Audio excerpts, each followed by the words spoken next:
Delivery বয়টা কি scheme করে? Guys fur করেছেন আমার 1000 টাকা লস গেছে। হ্যালো গাইস, কি আছেন আপনারা? আশা করি সবাই ভালো আছেন। তো গাইস আমি বাইরে এলাম ফানি ভিডিও শুট করবার যাবার নিগে। তো এই যে আমার বাইক টাইক নিয়ে বাইরে এসেছি একবারে।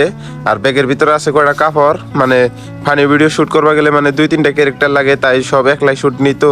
তো সেই জন্য মানে এনে 2-3টা কাপড় নিয়ে গেতাছি। তো গাইস ফার করেছেন আমার 1000 টাকা লস গেছে।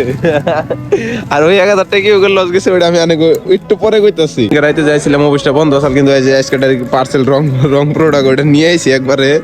তো ওই যে অফিসের ভিতরে যাই দেখি কই গে কি কয়, এই যে আঙ্গো ফারুক ভার্সেন থেকে আমার 1000 টাকা লস গেছে। ওর আইডি মানে কি ও মানুষটাই নষ্ট। তো গাইস আমরা আইছিলাম, তো অ্যামাজন থেকে কোনো রেসপন্সই দিল না, এনে দিকেও কয় এটা কোনো অফিস নেই, এটা হচ্ছে পার্সেলেরই। তো মানে কভার গেলে কি 1000 টাকা মায়ের।